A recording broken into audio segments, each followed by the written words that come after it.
Yes, my people, welcome back to another episode of the Where's My podcast. And today we're joined by another special guest. She's actually our first stylist on the show, so I'm really excited. She styled the likes of Future, Everyone, Tion Wayne, Ardee, Ghetts. Like, I done my research here. But yeah, Kiera. Today we have Kiera Liberati. Did I pronounce your surname right? Yeah, you did, yeah. Perfect, Liberati. Yeah. Thanks so much for coming on the podcast. Thank you for having me. I'm actually guest on your first stylist. That's nice. Yeah, so it means I I'm must set the bar really high. Yeah, no, I'm sure you will, because I've seen how much experience you have. I know you've been in the game for a while, so I really need to pick your brain today, man. Oh, pick it. Because you know what it is, Kiera, yeah? Like, obviously because of what we do, I often try to find like videos of stylists talking about their styling journey and whatnot, but I don't think there's a lot though. Yeah, no. There is some. Yeah. There is some. I've done a lot more podcasts recently, and I do quite a lot of Instagram. You know, when we had lockdown with COVID, quite a few brands asked me to do Instagram lives, and people popped up and asked the generic questions. I get quite a lot of DMs. I try to answer, and a few unis asked me to come and do like talks for them. So I do talk about it. I just find it very awkward, like film. You know, like those stylists that go, "Any questions, guys? I'll answer them tomorrow," and then they like tune in at 7 p.m. tomorrow to answer the question. It makes me feel sick internally, thinking, God, I don't know why. I'm just very English. It makes me feel like, God, like they must think they're really important, and actually they fucking are, because they're doing my job, and it's hard. So they deserve to feel important. But for me, it makes me feel. But I hope you feel comfortable now, though. Yeah, because you're asking me the question. It's like a one-to-one situation. I know, obviously, it will go out to people, and hopefully it helps. But me talking to my phone, it's different. It's different. I hate that stuff as well. It's different. But Kiera, I think the best place to start is, obviously I've done a bit of research into like your background and stuff. And yeah, I heard you grew up in the Caribbean and whatnot. Yeah, so my mum is actually mixed race. She's my granddad is black and my nan is white. And my mum just moved back to Antigua when she was like 26 because she'd, family stuff. Granddad had kind of they'd kind of parted ways, and she wasn't in touch with that side of her family. So she went out there, reconnected, met my dad. He's Italian, and he's also no longer here. So I don't know why. Men are useless. Sorry. Changing the podcast. But so my granddad is black, my nan is white, my mum is half Antiguan, and that is where I grew up. So from the age of born to 7, I lived in Antigua, and that was the family that I was most closest to. So we go back every year. And 3 years ago, just literally the day COVID happened was the day I finished building my mum's house in Antigua. Oh, well done, man. Yeah, it's really nice, actually. No, that's... If you ever go to Antigua, it's on Airbnb. It's called Sweets One. It's very cute. Get it? Plug. Yeah, it's like a village. The village is called Sweets. Yeah.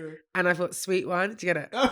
Anyway, so... we got a house that's got a little pool, and it's really nice. And it's my favourite place in the world. So I'm not going to lie, Antigua's the best island. So all you Caribbean people can go. Antigua's the best. That's sick. But yeah, Kiera, obviously you were there from there up until age 7. Like, did fashion come into the picture whilst you were there? And the reason I asked that, not to say, obviously there's fashion everywhere around the world and whatnot, but I can imagine the fashion in Antigua being very different from the fashion you would have seen when you came to the UK, because it's hot there and it's cold here, do you know what I mean?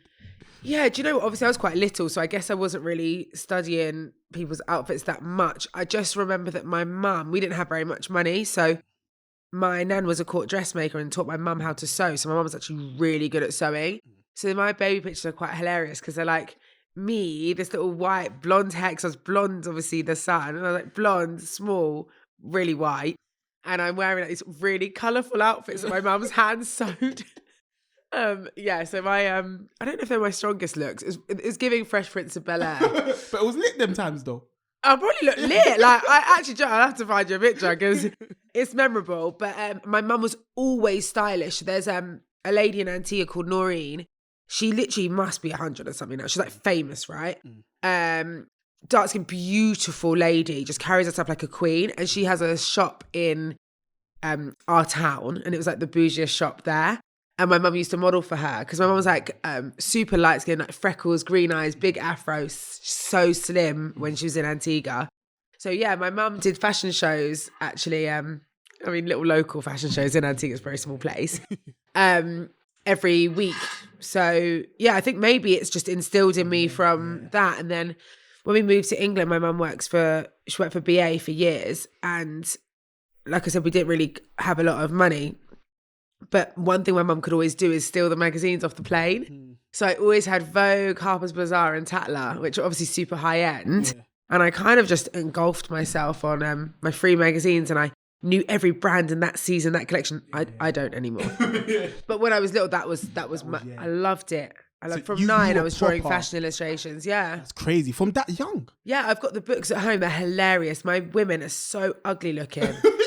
Like, you know, when you're really trying to sit, like, I thought I was really good. But were you sketching those times because you wanted to be a designer? Yeah, I thought I wanted to be a designer. Do you know one of my biggest inspirations, right, was like Destiny's Child? Yeah. You know how all them outfits were different, but they matched? Like in the Survivor video and that. Yeah. So I need to find that sketch because it's actually hilarious. I thought I wanted to be a designer. And then I followed that course. I went to college to do fashion design, and that's when I realised, wow, it's really slow making stuff. Yeah. My attention span is just not that good. When you say slow, would you mean like slow in the sense that you needed to be more stimulated, or you just like weren't enjoying the course? So I really liked making the mood board, coming up with the idea, doing the design. But then when it came to actually being there, like stitching, I was like, oh, this is long. Yeah. So I never really finished much of my garments.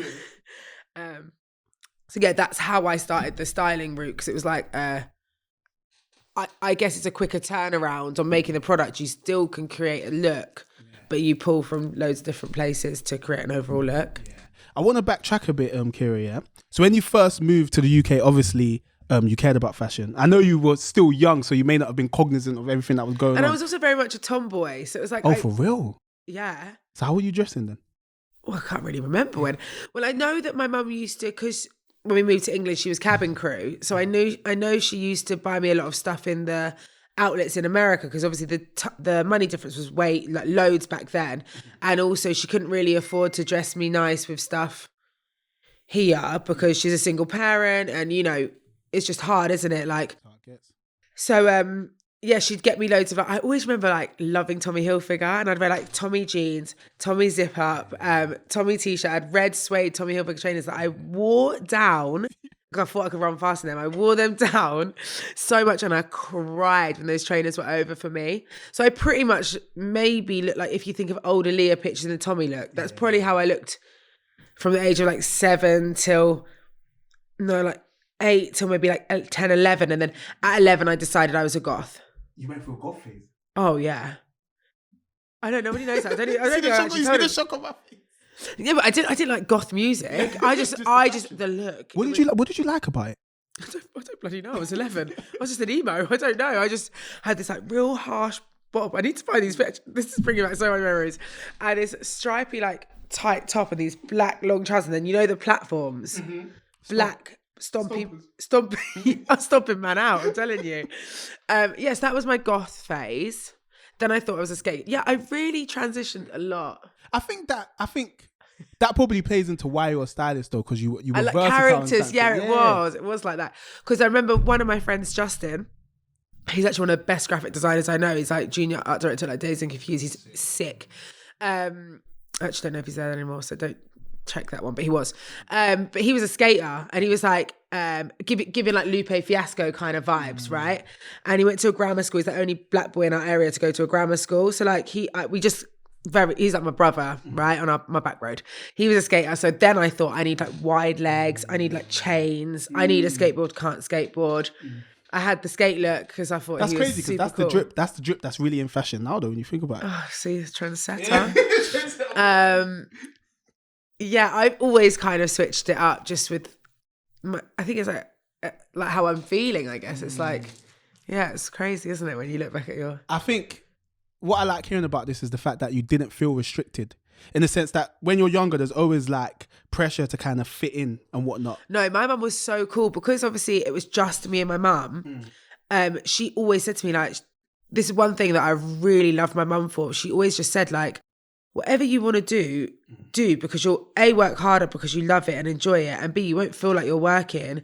And like with however I wanted to be, she's like, if I felt a type of way, like from school or something, because obviously I was always on my own, she was like, but why would you want to be the same as everybody else? She was like, nobody important is the same. And it's actually, when you deep it, like anyone that's, not that people are more important than others, but if you look at anybody that's like in a position of like credibility or power. They're very different. Like, look at your Ghetts. Like, no one sounds like Ghetts. Mm-hmm. Do you see what I mean? Like, or look at, like, I don't know, Kanye. He is self-proof that he talked himself into that situation. Also because he's hugely talented. But, you know, people didn't listen to him for so long, but the self-belief and stuff and staying in his own lane is what worked for him. And I think that's, if you look at anyone like Picasso, like, they've all just done their thing, their way, in their lane, and that's why they've become successful. So, do you reckon that's maybe one of the reasons why you didn't enjoy like the fashion design stuff in school? And when I say that, it's because, of course, I know you have modules or whatever. There's certain things that they kind of force you to do. Was that one of the reasons that you weren't really feeling it? Yeah, I didn't think of it like that. Yeah, I'm not very good at doing what I'm told. Very unruly. But yeah, I'd probably say, do you know what? It was the confinements of having to do things that put me off doing it. I kind of, like, for instance, at uni, we had all these modules and stuff, and the teachers, creatively, I was always like top of the class because I love it. But actually, when it came to doing the coursework and stuff, like writing, that's not my thing. So I went and interned. So doing that, they'd always be like, oh, you're burning the candle at both ends. You're never going to get really great grades. And actually, I still got really great grades. But no one's asking my grades, babe. Not one person. So I think it just goes to show, like, if you believe in yourself and as long as, like, you're not doing anything wrong or harm by people, explore your own things. And where did you study? I actually studied in Southampton. Okay. I got into, like, one of the London unis. I can't even remember now. But I just wanted to live like, it looked like an American campus, like, because it was like a sports uni and like a fashion uni. So it was like jocks and I wanted to live that. Yeah. And actually within 6 months I was back in London. Oh, what, you dropped out? No, I stayed. I just would go up once a week and have my work in. See me, I'm an only child and, like, my mum was a single parent. So I'm very, like, independent. I'll just do things on my terms when I'm ready. So when you were in Southampton, because obviously when you get to that age, 18, 19, 20, whatever, it's like you're kind of more cemented in who you think you are. So how were you dressing around them times, and did styling come into the picture around them times? Yeah, so I was studying fashion styling with hair and makeup. And again, I was still very, like, at that time I was, like, religiously reading every fashion magazine. And I think that's why I had quite good relationships with a few of the lecturers that were, like, independent from the uni, like guest lecturers. That's where I kind of found the niche because they were really in the industry. They were quite impressed with the fact that I could say, like, oh, the Marc Jacobs show of this season and blah, blah, blah. I knew it all because, you know, I'd soaked it all in. So that was, like, I've kind of gone off the point, haven't I? No. I get what you mean. You're talking about when styling came into the picture. I was studying fashion styling, and those were the lecturers that I kind of bonded with, and they kind of taught me that actually you can do whatever you want to do, sort of thing. But personal style, obviously you're at uni, so you don't have, like, loads of money. I especially didn't because, so boring, but my mum had recently got married to my stepdad, and that meant with their joint wages, I wasn't eligible for a full loan. Yeah. No, I got a loan, but it wasn't very much.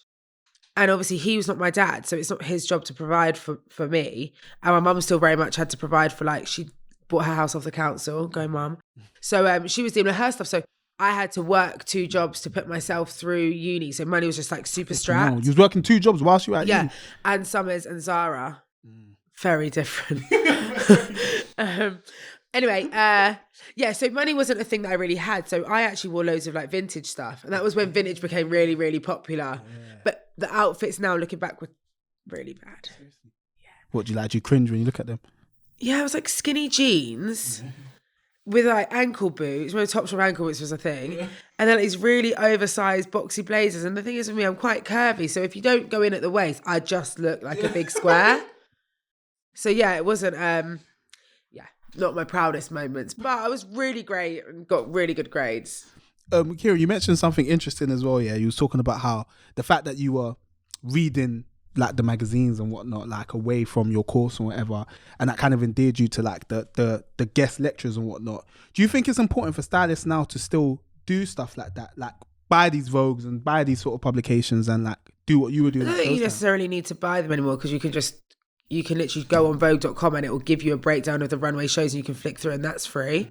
Like, even some brands send you their lookbook via Vogue because it's just, like, it's already there. They're like, look by look coming down the runway, it's already there. So I don't necessarily think you have to buy the magazine. It is really full of adverts, the majority of it now. But I would say, depending on what element of fashion that you want to go into, I do think it's important to kind of know, especially where like silhouettes and styles and stuff come from, because we can't be looking at, I don't know, Bella Hadid now and not be like, well, she's obviously wearing what we were wearing like 10, 20 years ago. And she's referenced it from somewhere. Where did they get that from? And then that obviously went back to the 60s. It was quite sci-fi, and that was when people first went to the moon. And, you know, it's nice to know the history of where things come from. I think it's important. I'd like to tell people to educate themselves, because a lot of people aren't anymore. And, you know, a lot of the kids now just like things for like's sake, clout or whatever. And it makes me feel a bit sad. I'm like, oh, you don't really understand it. You're just... That's interesting. Yeah. It makes you feel sad. Yeah, I just think, I don't know, because there's a story, they've got no story. Does that make sense? Yeah, so what, it's like you feel sad for them, the fact that they're just following kind of. Yeah. I think it's nice to know where things come from and where things emulate, because then also you're also ahead. Because if the 60s are making the early 2000s pop now, then we know that after the early 2000s, we like the 2010s and what was happening then. And then we could go back, oh, maybe they're having because remember in 2010, we started doing the boho thing. You know, Sienna Miller was like the poster girl and Kate Moss. So I'm like, I'm going to premonition now that give it like 2 or 3 summers, we're going to probably start developing back into that boho kind of vibe. But then that comes from the 70s. Do you see what I mean? Because everything kind of goes in 20. So if you're aware of that, then you can be can actually like trend forecast on. Yeah, I think so. I'm quietly confident in that. Yeah, no, that's sick. That's a good lesson still. So yeah, we're still at uni. Oh, I love it. I hated uni. Seriously? It. Yeah. Hate it. Well, what did you hate Biggest waste about? of time. I just did it because I was the only person in the whole family to go, and I didn't want to let my mum down. Don't know why I did that. So do you think, so obviously you studied the fashion styling with hair and makeup. Yeah. How did that impact your styling career then? Is that what? Well, it gave me the confidence that I think we were talking about actually before we started filming. It gave me the confidence because I'd come from the Caribbean and then just the outskirts of London, like Buckinghamshire. I obviously reading these magazines, like, whoa, that is so far away. Like, these people must live like in Marylebone. And, you know, I just walk to the office and it's like, that's their life. And, you know, they all come from like upper middle class families. And of course, that's still a big part of it. I think it's breaking down a lot more the last like 5-10 years. But that's what I honestly believed. Whereas going to uni and then the guest lecturers coming in made me think, oh, well, they're only a conversation away or they're only a question away. And then one lady came in, she was my first ever internship, Alexis Knox. She's not really styling that much anymore, but she's like a presenter, DJ. She's great. She came in for a talk and I thought, oh, I'll just email her and see if she'd have me intern. And I thought, and she said, yes, come in for an interview. I was so ill, like so ill, like I couldn't think. You know, when you're so poorly, you can't do anything. But I couldn't miss it because, you know, like Devil Wears Prada, I'm like, this is my moment. I've got to make this work. So I've gone to this interview. I flagged it. She's like, what blogs should you read? Blogs? I was still reading Vogue and Tatler and Harper's Bazaar. I'm not really very technical. I'm not now. So, yeah, I lied. And I got the placement. She said, do you live in London? I lied. I said, yeah. So every day I was getting up at 5 a.m. for this 4-month internship, getting this train down to do this placement. But actually, I faked it till I made it. I did the internship. I thought I did a terrible job, but actually I didn't, because when she got the role as fashion director of Notion when they rebranded, she asked me to come back as fashion editor. That's crazy. So I obviously didn't do a rubbish job, and it was literally just one email. That's all it takes. It's like one email, and just the thing that I find a lot now is this weird thing with the younger generation that they know what they're worth. And I'm like really here for that. Like, you deserve to get paid, you deserve all the great things in life. But I come from the era of earning your stripes. So it's like it's a different time. Whereas actually I think as long as you do show the willing and you do show that you're really happy to put the groundwork in to earn your place at, I don't know, whatever magazine or whatever platform or whatever it is in the fashion industry that you want to do, I think that stands you in better stead. And unfortunately, fashion doesn't pay very well. So it's not like people are saying, oh, intern for free because they want to be a prick. It's because actually they're probably not getting that. Like, editorial still doesn't pay. Yeah, you want people to pay assistants. Like, well, they want to assist me. They want to learn from me. I can't afford to pay them because I'm not getting paid for this job. It's a weird catch-22. This era of kids, it's like, it's not self-entitled in a horrible way. They deserve to feel empowered. But also you should... Maybe not yet, because you're not there yet. You're wanting the advice, the experience, so hustle for it, because they're only going to learn. And you know what, Kiera, yeah? Do you feel like that hustle that you had to do has like paid dividends in 100%. like your later career? I wish I had, this is the thing, I actually wish I hadn't gone to uni. I mean, I had to go to uni to realise actually stop being a pussy and just reach out to people. Like uni, that's the only thing I got out of uni was doing my first placement because they said to try to get a placement, so I did. And then from then I didn't want to go back to uni and I was fuming that I had to go back. So uni gave me that confidence. But if anybody that's like listening to this that is thinking about uni, don't just message who you're a fan of, or message and just see if you can help and help out. I mean, would you rather do a 5-month internship unpaid or 3 years of uni? Do you get it? And then owe all this money. Like, it's crazy. So when I have assistants asking me, I'll just be really transparent. I'm like, right now, I've got 2 girls that are on my payroll and they're full time and they interned for me for free first. They did like a month or something trial and I just thought, you lot are so helpful. I'll be rubbish without you. Then I have to find the money to pay. You just see what I'm saying? Whereas anyone messaging me now, like, I'm really happy for you to come in and help and I'll cover your travel and you'll always be fed and stuff. But I can't afford it right now, but you'll learn loads and then you can go off and you can put me on the CV and you can go off and get that job. But I definitely think you need to just put the work in first before you. And I'm happy you're saying this, Kiera, because I feel like it really shows the people listening, like the value of that experience. Do you know what I mean? Like, and also you're something paying else 27 grand in uni fees, or you just pay your travel card for a few weeks and actually intern. What would you rather? And you also said like having that name attached to you as well. Yeah, and like you build like contacts, you build relationships, you build so many great things from interning. Like I didn't realise it at the time. I was like, fucking, I'm just picking shit up and dropping it off. But that's because that was my next question. I was going to say, what were you actually doing on the internship? Yeah, picking things up and dropping things up. I mean, you think the clothes magically arrive on set? They have to be picked up from different agencies and different brands and different people, taken to the job, then you need to give them back. It's like, there's not endless money. Like even record labels aren't paying you 30 grand to a shop. You might get a few grand to buy and return, but that's it. You're not getting loads. So that's the majority of the job, really. It's the groundwork. But when I started doing my own little shoots outside of that, because then I started reaching out to magazines and asking if I could do a shoot for them. And, I had the contacts because I got them from my internship. From being on the shoots and talking to people. Well, and actually doing the call-in, because obviously I was at the magazine interning. So I'd be like, hi, I'm Kiera, I'm the new assistant at Notion magazine. We've got a shoot with, at the time it was Rizzle Kicks. You said Rizzle Kicks. Yeah, we had Rizzle Kicks, Conor Maynard and Jessie Ware. Hey, they were big. I'm sure they were big at this time. Yeah, well, Rizzle Kicks were huge at the time and Jessie Ware is still really credible, but she's got like a super fan base. So they were the artists that I worked on for that issue. So yeah, I'd ask, we got this, we got this shoot with Rizzle Kicks and we're looking for da-da-da-da-da. Can you help? And so I had all the emails. I knew where the PR agency offices were. They'd then invite me to like little events they were holding so I could see the next thing. So yeah, I just built relationships off of the internship. Would you say that was the best thing about the internship? Yeah, I learned a lot. And also I just learned a lot about accountability for stuff. So we're really strict in our office. Like we sign everything in and we sign everything out. And that was just something that Alexis actually was very strict on because, you'll do a job and something goes missing, then you're accountable for it and you have to face an invoice. And like I said, it was an editorial shoot. We're not got paid. But now I need to pay $1,000 for a jacket that's missing.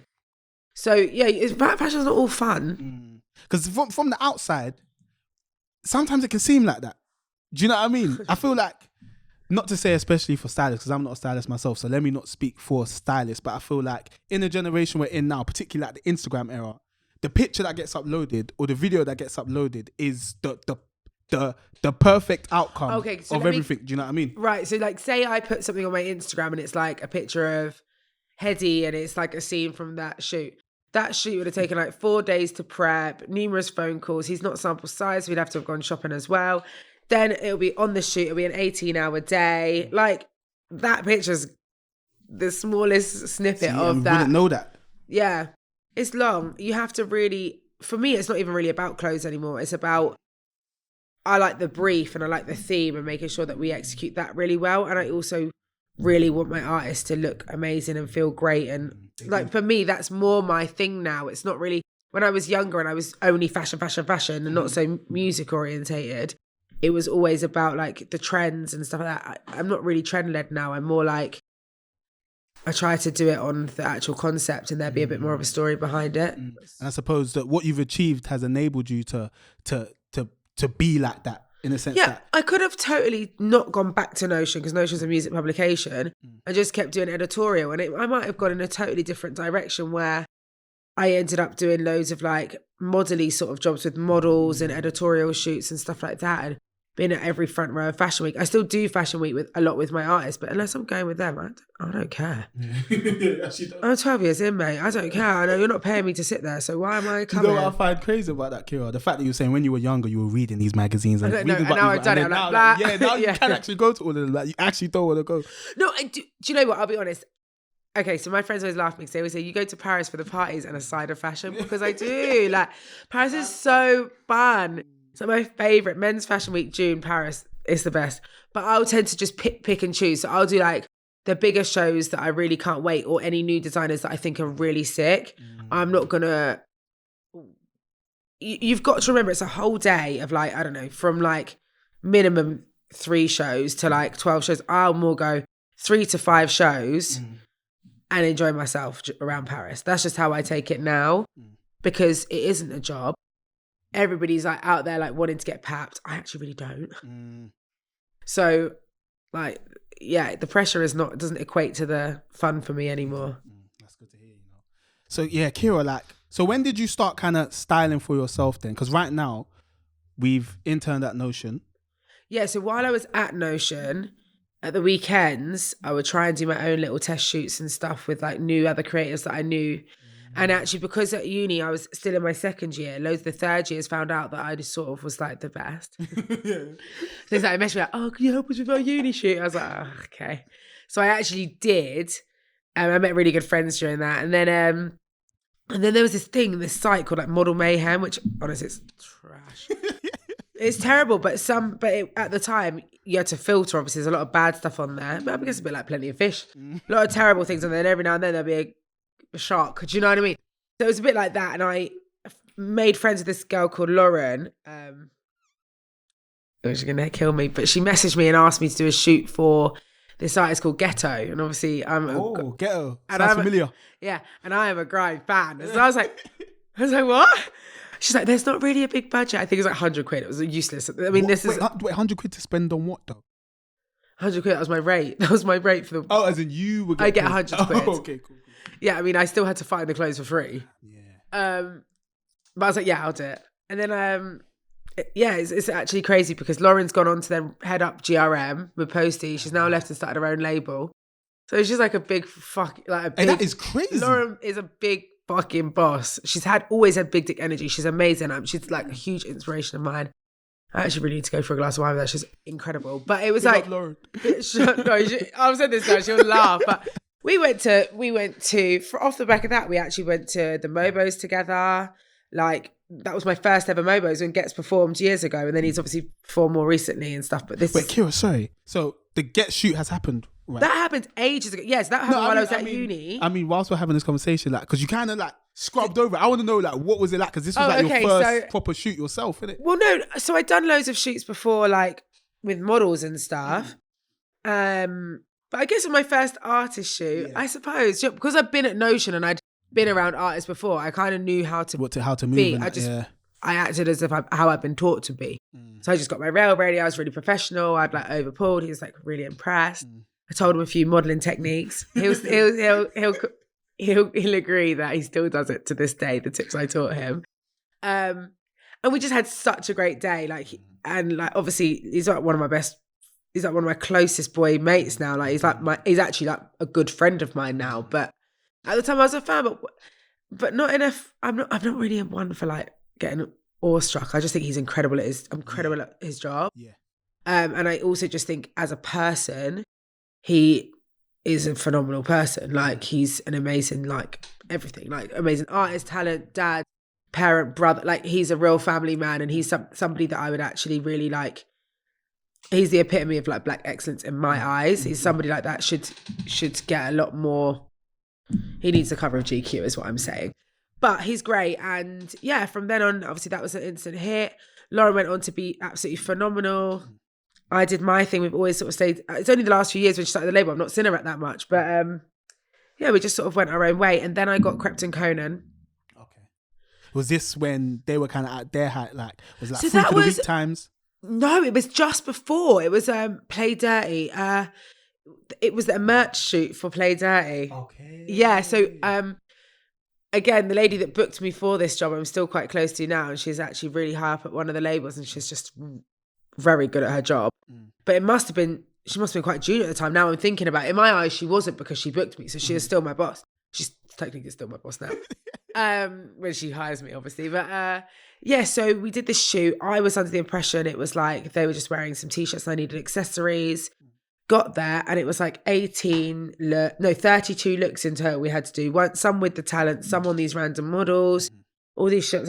I mean, that day was like mental. And you had to lead on all of that, basically. Yeah, because obviously I didn't know it was quite so much was. I wasn't, to be honest, in all fairness to me, I wasn't actually told the brief. It was just all like, we might as well do this. And I was thinking, oh my God. So they were shooting like e-commerce one end and then campaign imagery the next end, and there's only me. I didn't have an assistant at these times. I didn't know it was going to be such a big shoot to ask somebody to help me. So that was fun. So you had to do that all by yourself, basically? Yeah, I was on my own. And that, when you said there's no videos of you, aside, I was like, there fucking is. Because there's a video from that shoot and I saw it. It cropped up on my Facebook not so long ago, and I was like, okay, let's put that one back away. But obviously I'm still like, love the boys. I tend to work with them like on and off albums. It'll be like me one album, somebody else than me. Then so it's like for the last 12 years we've still worked together, which is still really nice. Kiera, it's like you thought about the question I'm going to ask, yeah? So you mentioned 12 years. So you've had a relationship with these people for all this time. Yeah. Because because obviously I read up on you before, and I saw that Ghetts was like one of the first artists that you styled. And then I think in May or March, I can't remember where he went, but you styled him. There was a picture of him and Heady One or something. I can't remember where he went. He was wearing a suit and that. I don't know what event it was. We've done a lot. We've done the Brits. Yeah, I think it must have been the Brits. He was up for Mercury Prize. That was my favourite, Ghetts styling for a minute. But yeah, I'm not going to lie, Ghetts is the best in a suit. I think we win best dressed every red carpet. No, I do. And I never boast about myself, but I literally, we shit on everyone. Say Ghetts is the guy, yeah? Ghetts is the guy, because Stormzy always looks immaculate. Melissa has him right. Everything fits good. He looks lovely and he's always in high end. But and she'll probably say this, he's not the most adventurous. The all white thing for the thing was a bold look for him. It had to be because of where that was. But other than that, he's really clean and simple and crisp, and he gets that right. I think what Ghetts does really well is he still looks sharp as hell, but there's always something extra. There's always a little splash. Yeah. It's the detail. And it is, yeah. The question I was going to ask from that, Kiera, is like, how important is it as a stylist to like maintain those relationships, and how do you feel like you've been able to do that? Because from saying something like 12 years, like styling the same artist for that. Yeah, I mean, we've had like situations like when he changed labels ages ago, Ghetts, because he's obviously so established in his career, he can go wherever he wants when he wants to release new music. So say he changed labels at one point, they started using someone else. He did a few jobs with them, but he'd always still call me to do like the red, like his stuff. So it was like I always still worked with him. Now it's obviously a little bit more consistent because I feel like the credibility he's earned now is coming to the forefront. So he's a lot busier. But relationships for me, it's a weird one. Like I used to get upset if somebody changed and worked with somebody else. But now I think, actually, I've not left any bad taste in their mouths. They always, and nearly every single artist, if they leave, they always come back. So I've kind of learned that I just have to be confident in myself and what I bring to the table. There's so many external factors as well. With a lot of the younger ones, it's their label that leads the way. Management, label, positioning, it is what it is. But as long as you just stay working hard for people and treat them with respect and kindness, I think I'd like to think most people still like to work with me. I'm sure they do if Ghetts been working for 12 years. Yeah, all of my boys still like, even like with Tion now, he's got like a personal shopper, but if there's a video, he'll still be like, oh, Kiera, can you do this side of it? You know what I mean? It's like, just goes in like circles, really. I know what you mean. And Kiera, you said knowing what you bring to the table. Like, one thing I find interesting about styling is like how people are able to kind of not necessarily find their niche. I don't want to say that. Yeah. But like, how did you find yourself as a stylist in terms of creatively, like your niche or whatever? And what type of stylist would you call yourself if you... Yeah, this is the thing. like I said, I genuinely thought I was way more fashion. I thought I was going to be super editorial, super edgy, and I still thoroughly enjoy that. And that is actually where my heart would lay in a way. But where I grew up listening to like grime, rap, dancehall, bashment, predominantly like, I guess, black music genres because of where I'm from, it weirdly blurred. I think when I got to the magazine, it was like I was interested more in styling those artists, whereas other people at the time maybe weren't. I remember the first feature I did when I went back to Notion, because they asked me to be a fashion editor, and I was like, I'm only doing it if I do a 12-page grime feature.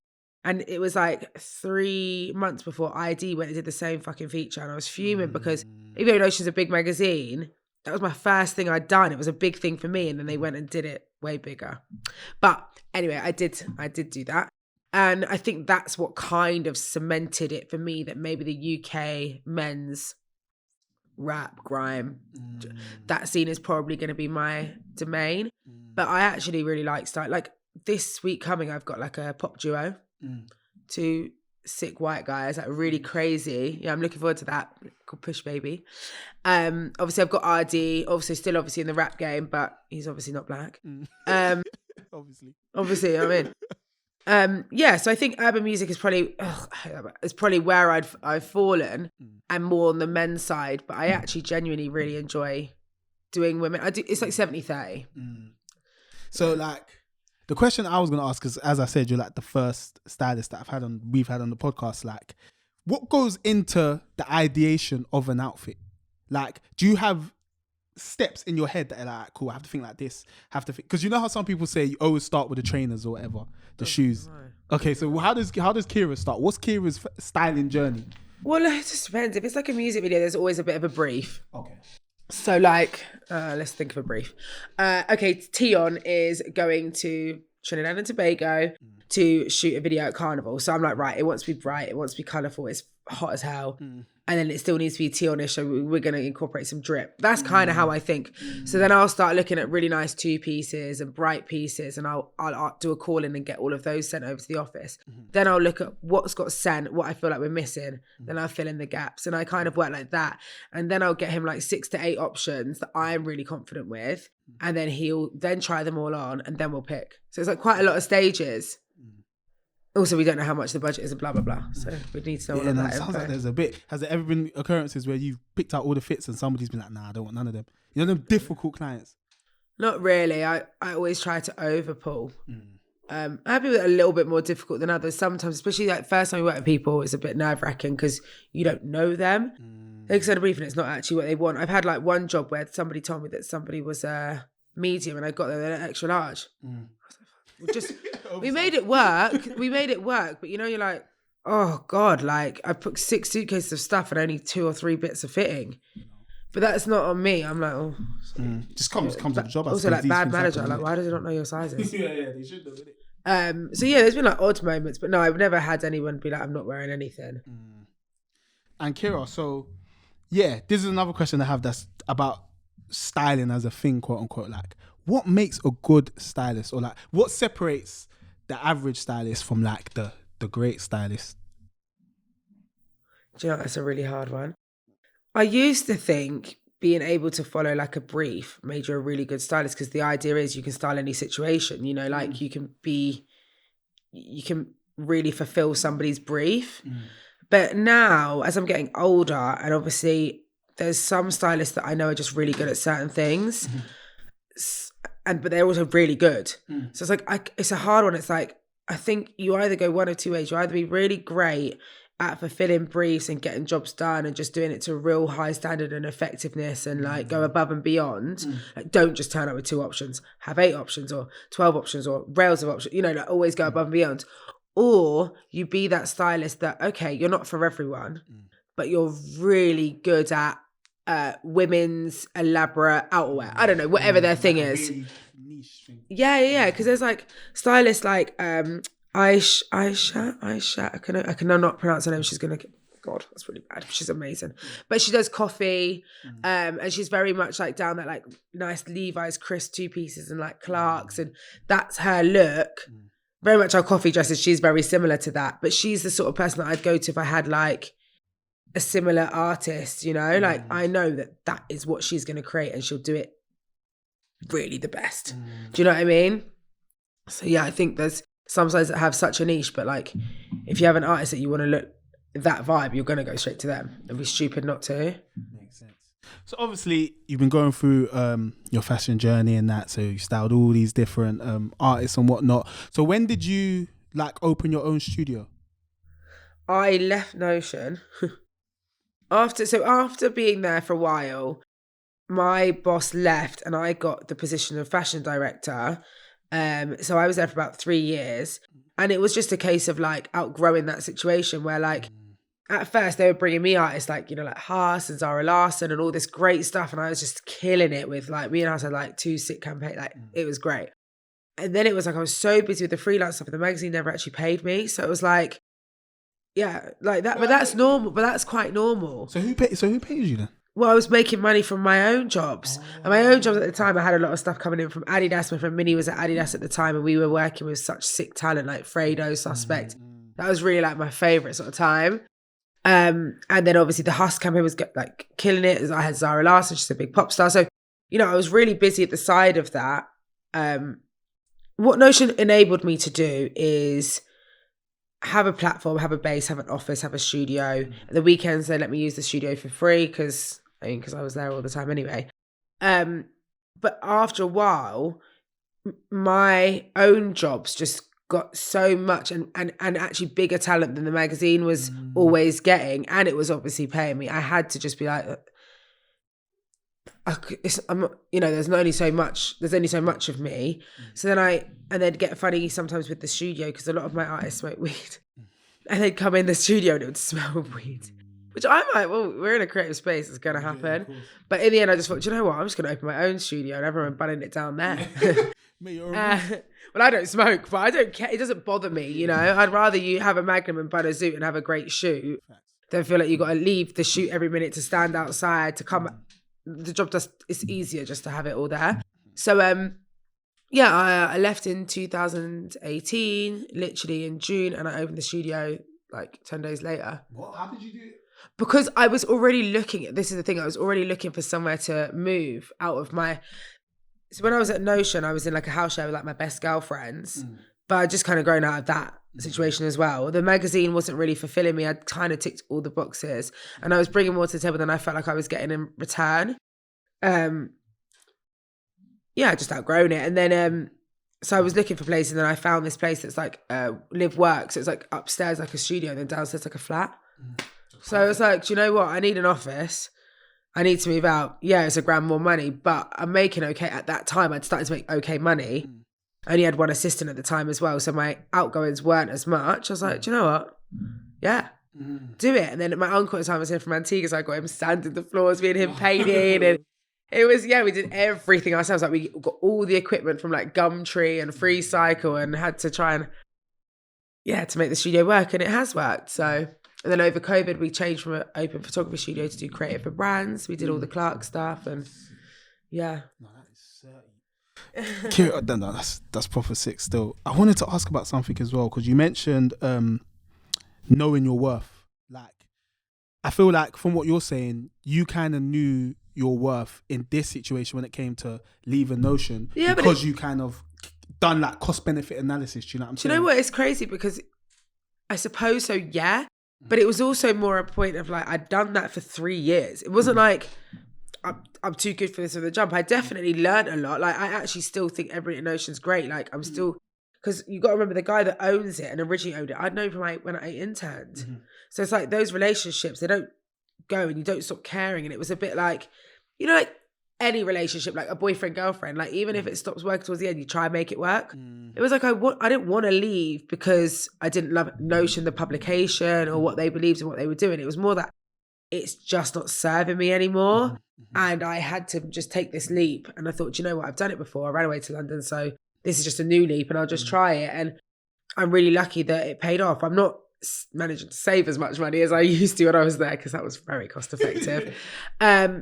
But I am also way happier. I also have my own photography studio with all my own equipment. We have great artists come through that all the time. We've done some amazing campaigns.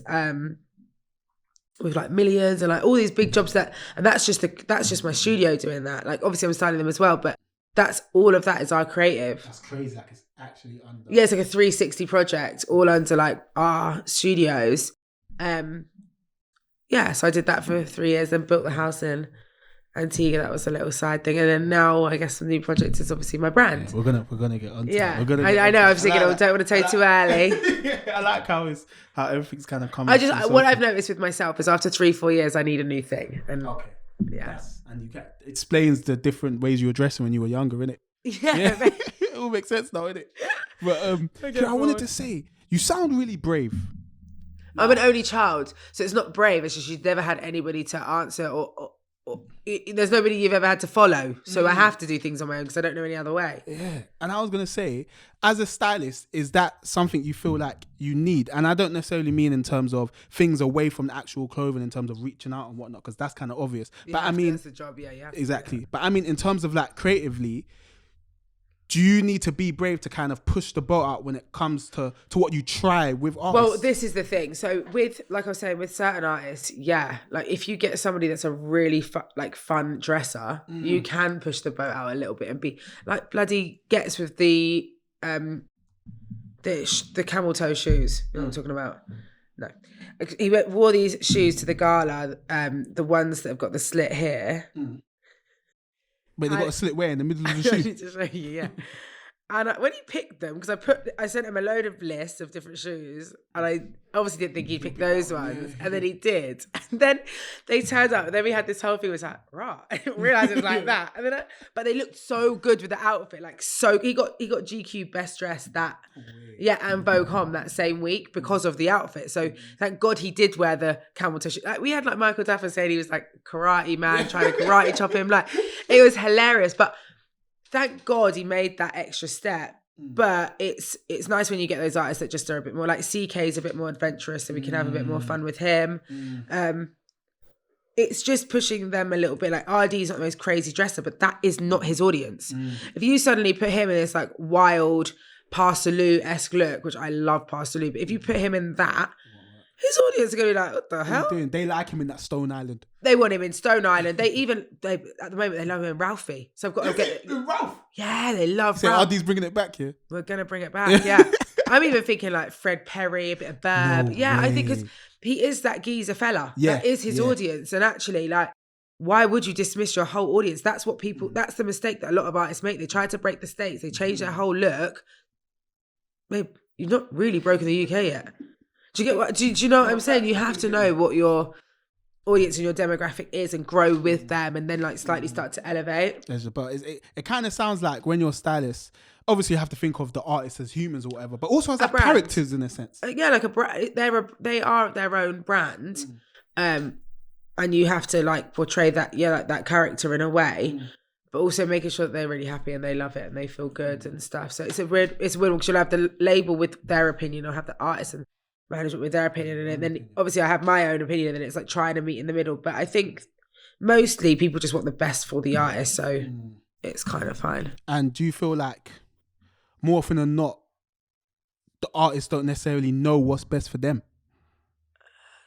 With some of them, I don't know. Do you know what? Some are so self-assured, and that's the artists I like. I want them to have an opinion. Like you should know how you want to be translated to the world. Ardee is very hands-on. Ghetts Ardee extremely hands-on, like to the point that I find it really impressive. Like Ardee be in every single one of his video edits the next day. Speaking of like brands and stuff, one thing I've started to notice recently is this is really a question I just want your opinion on. Like music and like independent British fashion is starting to not necessarily align, but for example, you saw like Central C with the Cortez collaboration. Well, so that's basically, that's a great alignment. It's huge for Cortez, obviously. So they're still relatively new, but they built a great relationship with Central. So and he's very loyal, and that's another thing I really like about him. He's really loyal with his camp. So if that's his boy, that they're going to work together. But a lot of the time at the moment, this is a label thing. When they roll out like a new EP, they'll want to do like a merch line. Yeah. And instead of just dropping some really generic dead merch, it's good to collab with a brand that's already got a bit of a pop. So that's basically why you'll see more of that now, because they're building that into every brand campaign for every artist. And how do you feel about that? Yeah, think it makes sense. Even before all of this stuff happened, you got to think like, pretend like we're talking about like punk rockers. Like they basically, that with Vivienne Westwood goes hands in hand. So it's like, you know, we have been, music and fashion have always been entwined, massively entwined. But now it's just that we know how to like capitalize off it, make it mutually beneficial. Also, like I said, magazines and stuff are kind of dying out. So what's popping is Instagram. What do people look on Instagram? Their favourite music artists, their favourite brands. It's like, it's a win-win for everybody. Literally. And still speaking of brands, yeah, how do stylists kind of stay in touch with these sort of up-and-coming brands? And do you feel like it's important for them to do so? I think, again, it depends on the stylist and their audience. Like Amy Croysdale, she's a great stylist, like very fucking great. But she does super high end. She specializes in red carpet. She specializes in women's wear, super premium. She maybe doesn't need to know loads and loads of new women's wear designers massively, especially because red carpet is quite niche. So she'll want to know like more of the big PR agencies that hold those great red carpet moments and those dresses, and that's where her relationships will need to be built. Whereas for me, because I get quite a mix of baby artists and bigger eyes, I like to know the cool new brands, and we have a whole spreadsheet for them, but they're rubbish at replying. Oh, what? Wait, what? Yeah, it's like the new ones are the worst. Like, I think that even though they're good at social, they don't check the other inbox of people that aren't following them, so they miss opportunities. They're very late and slow at replying. They don't understand it.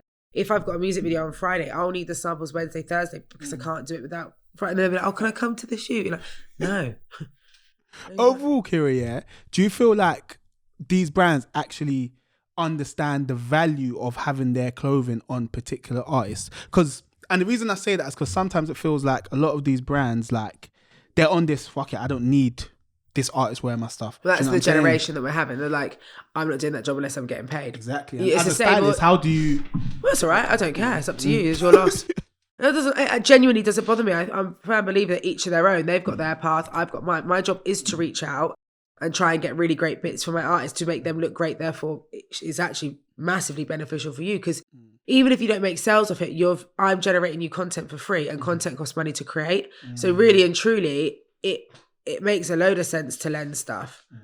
But if they can't see that, I'm not your mum. I'm not going to sit there and be like, you really should, because it's such a great experience.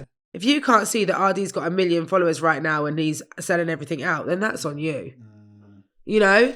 But that's the trouble that we're having, I guess, with this generation, is the kind of self-entitlement thing. It's like, totally get it, totally dig you, hold tight you, but also you're still a baby. So you have to understand that it's just like learning, and it's a choice that they decide that they're going to make or not make.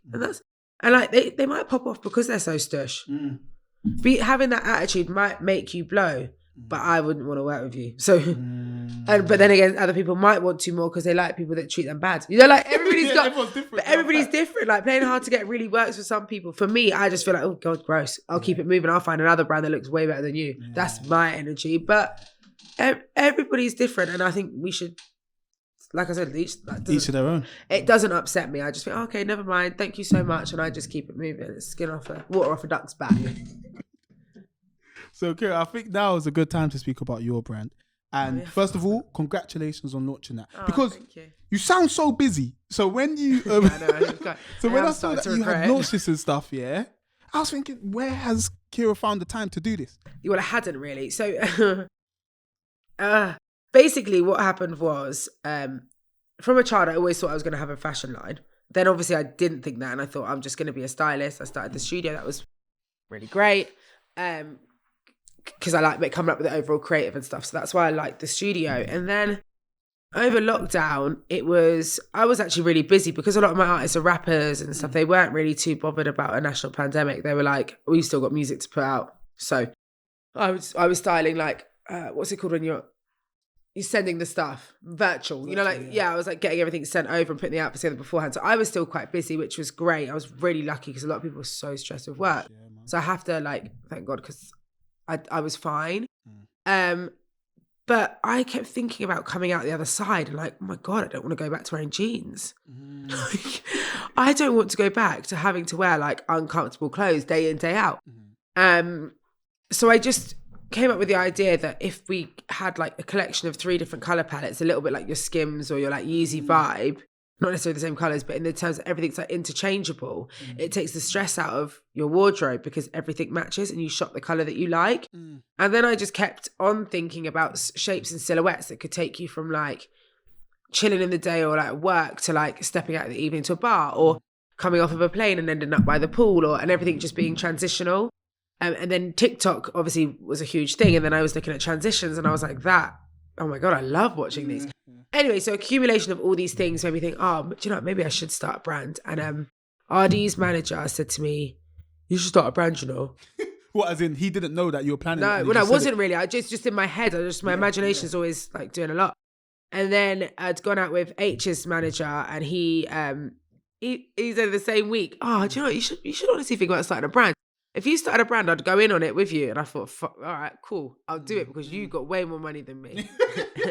So I said, yeah. Oh my God, you won't kill me for saying this. I said, yeah, did all this work. Like when I say all this work, I'd done the designs, I'd done the tech packs, got my friend involved to help me, like literally did so much. Mood boards, market research. Oh my God, way more, like meetings every Tuesday. Anyway, did all this stuff. Presented it to him. He's like, do you know what? I'm just opening my membership house and I can't really afford to invest. I mean, I totally get it because starting anything costs more than you think it's going to. So it wasn't like a deliberate thing. And he was like, he's been so supportive. Like, I know that if I gave it to H, he'd be like, H, put the top. You know what I mean? I know he's got my back and he's such a great businessman. So I have to like hail up him. But also I was like, fuck, done all this work. So I was like, I'm just going to do it myself because I'm pig ignorant. So I was like, I'm going to do it myself and I can make it happen. And actually I did do it all myself. I spent all my savings doing it. But yeah, I'm actually weirdly glad that I did do it myself. It sounds stupid, but it would have obviously been a lot. That doesn't sound stupid. It would have been really helpful to have a bigger cash flow because we could have afforded to like get a PR team in place and like market differently and all of that side of stuff. So of course, money is really helpful. And also starting a brand is way more money than I thought. But on my own, I still think I've done pretty well because we're 4 weeks in. We've had 2 pop-ups. We had amazing artists turn up at the pop-ups. We have a good following. Well, it's coming. For 4 weeks, I think we've got a good... And it's authentic following. No one's like... It's no fake followers and any of that stuff. It's like actually people that are following and like the brand. And we've just started turning over like a little bit of money. Not a profit, but we're making some money, which I think for an early brand, that's quite good. And we've got 2 or 3 stockists that want to take our stuff. Oh, so, maybe already? Yeah. So I'm like, do you know what? It's not amazing, but I'm going to be prouder of myself in the end. And I really hope people get behind the brand. I'm working really hard to make sure that it's of the best quality. Everything's made in London. It's all organic cotton and dyed organically. And it's all super ethical and everyone's paid properly in a factory in Tottenham. So yeah, I really... Oh, the factory's in Enge, yeah? Yeah, lit. But it's the same factory that Represent get their stuff made in. That's only quality. the blood. So this is the thing that I'm struggling with. It's the fact that I could have gone down the Cortez route and just ordered a bunch of tops and put a print on. And he's done really well because the print is, people just love, they want to wear it because he's built up that clout factor, which is sick. Whereas I kind of wanted to go in a direction of more people that just really wanted things that lasted and like really nice quality. That's like people of a certain lifestyle that like maybe want to travel a lot, but they also are really busy running around and they just want to be comfortable whilst all, living their lives, and I hope that that's kind of the audience that we'll sort of get. So kind of like you then. Yeah. But like people I like look up to, like, I don't know, like your Melissa's wardrobe. She's like got to travel here to do the Stormzy show, but she still needs to look good running around, and she's got a Pilates class. Like it was really built for that lifestyle of when we were in lockdown. I think everybody just reassessed their lives a bit, and they wanted to make sure that as much as working hard, they had time for themselves and their own well-being. And actually our stuff is made so you feel so comfortable in it. Like this doesn't interest you, but like the tops, you don't need to wear a bra with them because the rib is so fitted. So it's like things like that. It's like for maximum comfort, but you look really supported and it's really comfortable. And that's what took so long. And yeah, but I think it'd be worth it in the end. Yeah, no, I'm really excited for Kiera. Well done on starting that, man. Thank you. I'm Yeah, check it out. Yeah, make sure we're clothing, guys. How has being a stylist helped you in your fashion design journey? Not as much as I thought. Oh my God. I thought, I was going to be a doddle. Everyone's going to wear it. But actually, to give outfits away, gifting, because our stuff's made... Yeah. The thing is, because our stuff is made so organic, like so grassroots in London and stuff like that, our cost per unit is actually really high. That's why our price point is like high-end, high street. We would never say we're high street because we can't afford to be. Like one of the shirts costs like over £58 to make because it's cut and sewed by hand. It's stitched, the Liberati is embossed in, the button, like everything is... Yeah, so I'd love to gift all of my artists loads and loads of stuff, but unless I can actually guarantee they're going to post and wear it and tag, I'm just not doing it. I'd rather it be a slower process. So yeah, it will get out there and you'll start seeing it, I'm sure, more. But it's just a lot more expensive than you kind of think. I found a new respect for brands starting out for sure. And to be honest, Kiera, with everything you're saying, I believe that it will be successful because throughout this conversation, everything you put your mind to, you've done. Do you know what I'm saying? You built your mama house in Antigua, started your own studio, you interned at Notion and then started working there. Like, you've done your thing, do you know what I mean? So yeah, I never feel like that in the moment, but give it 3 years and hopefully the brand will be in like flannels and Selfridges and Harrods. And yeah, it's got the quality, it deserves it. So I really hope that this year we can make some money enough to keep going till next year, because that's basically it. At this point, it's like you just want to break even so you know you can go again. It's not really about making money for me right now. It's just about keeping it alive until I know that it gets seen by the right people and stuff like that. This is what, like, one more question on like the brand and whatnot. I suppose as a stylist, particularly like, in fact, always as a stylist, you have to be like really resourceful to a certain degree, like in terms of being able to source clothing and whatnot, and with your time and everything. Like, is that something that you reckon's helped you with the brand? Because you know how you mentioned you thought you were gonna have Ardee's manager involved and whatnot, but then you had to do everything yourself. Well, it doesn't matter. I mean, one of the managers, one of the boys. So I would have always been the one doing everything, because their thing is like music and management and stuff. They would have really only invested if I had run it all and done all the creative and stuff like that. That it would have really been their pool of money that would have been the beneficial part. And obviously their network plus my network should have been magic. Do you know what I mean? But I know that they'll still help me with that networking. So I'm not really pressed about that. It's more just, like I said, if we had like a cash injection, it's easier to know you can keep going for longer. Whereas now it's like the pressure's on me to like make sure that like people get to see it. When we did a pop-up the other day in Soho Works, gave us their space for free. Like, it was beautiful. We did a pop-up. We literally in like 2 hours sold like £1.5 grand of stuff, because the stuff's nice. People wanted to buy it, like, because it is nice. So it's just about getting that visibility and stuff like that out there. And what goes into getting that visibility in terms of, because with everything you're saying about the brand, it sounds like you want people to feel it. Do you know what I'm saying? Like, well, I mean, I want people to know what it is enough to go on the website and buy. Obviously, that's the end goal. But people seem to like it even more when they see it, because obviously it's new. It's new. Like, you're going to spend the same on us as you spend with Represent, but people have known who Represent are for 4 or 5 years now.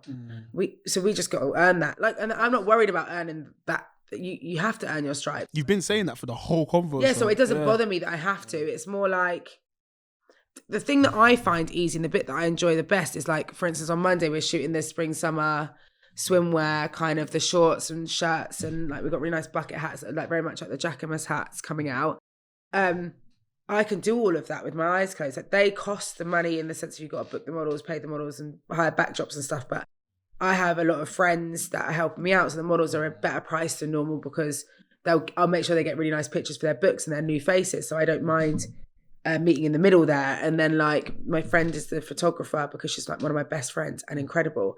My friend's doing the makeup, because again, one of my close friends, you know, so thank God I have that network. So the styling thing's benefited me for the visuals, but it's like, I'm not PR. Oh my God. Like, imagine me awkwardly emailing people about me. I don't even like talking about, I don't even like doing a live. Like, do you know what I mean? So it's awkward to PR my brand, because I feel shy. It's weird. I feel shy about it. And I'd like to take on a PR agency, but then we don't have the money yet to take on a PR agency because it's all self-funded. So it's like, it's really hard. It's way harder than you think. Kiera, I'm really happy that you're saying this, because of course you've been successful in the styling world, do you know what I mean? So not straight away. That's what I mean. But I mean, like, when it comes to starting a brand, there may have been some people that thought, oh, because she's done this in styling, when it comes to her making her own brand, it's going to be so easy. She could just put it on. It's really harder, because I think people think you get that heads first. And like I said, with the creative, yeah, definitely my friends are helping me out loads and loads and loads. But actually, when it comes to like influence my artists wearing it, I can't pay them to wear it. I'm just not in a position to just yet. So I have to rely on those relationships and hope. And, you know, then you send stuff out to people and then they might not send you content for like 3-4 weeks. Also, like, people wearing stuff doesn't actually equate in sales anymore. People just have a little look and you drive traction on the site, but it might not sell. So it's like, yeah, I'm learning, like, honestly learning so much. And are you enjoying the fact that you're learning? Yeah, I whinge, but I actually am. There's nothing wrong with the whinge though. Yeah, Rem smiling like that.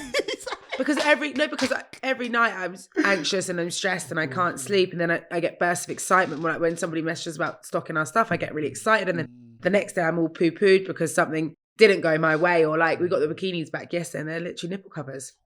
I was like, how am I going to do a swim summer campaign with little titties?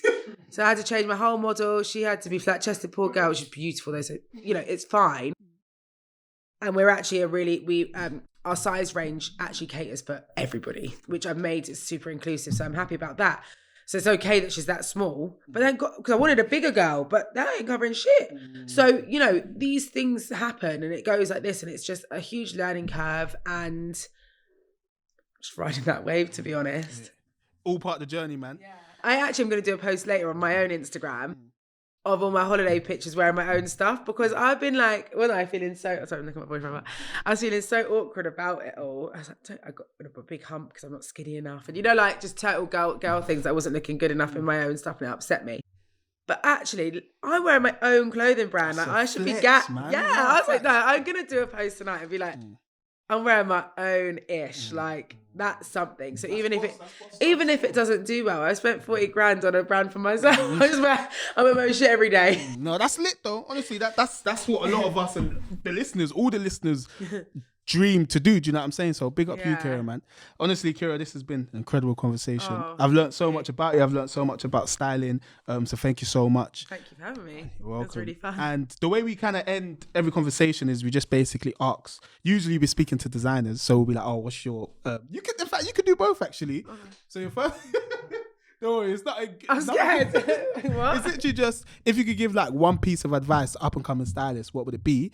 And if you could, because you're a designer now as well, if you could give one piece of advice to up and coming designers. I've got a good designer one. Okay. Something that I made the mistake on is because I thought that I'm already semi-plugged into the industry, my stuff will sell out really, really quickly. I over-ordered. So like, I ordered, I think, something stupid. Like we've got 3 different colours. I ordered 25 of each in each colour. And only now, 4 weeks in, I'm starting to sell it.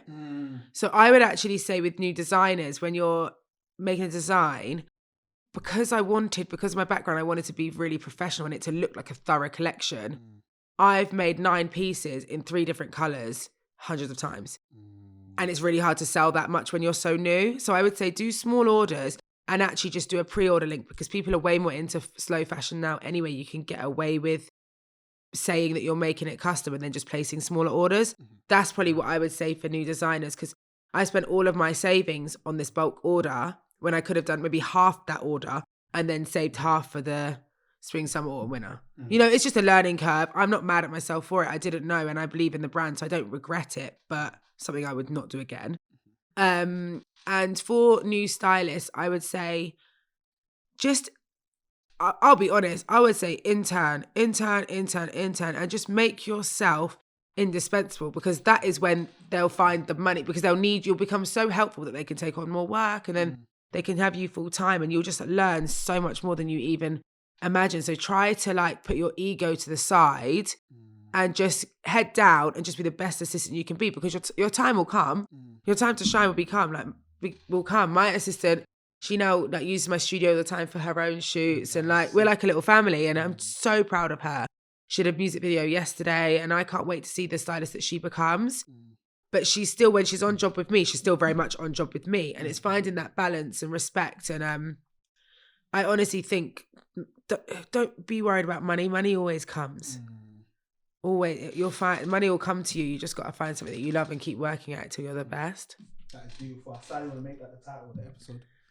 It's quite long, but we can find we can find a way to shorten that. No, but Kiera, honestly, thank you so much. Thank you. We're gonna wrap it there. Yeah. Everybody. In fact, Kiera, I need to say, you obviously told them where to see Liberati clothing. Yeah. But where else can they find you? Like, what have you got coming up? Anything you want people to see? Well, yeah. So on Monday we are shooting the spring summer stuff, so that will be out like mid of this month. Mm-hmm. I'd obviously love you to check it out because the visuals for that is going to be like way elevated to what we've been doing before. We are launching in a concept store in Mayfair really soon. I'll actually Mayfair's sick. Opposite Harrods, yeah. Oh. Yeah, it's really nice, and our bit's the nicest stuff in the shop.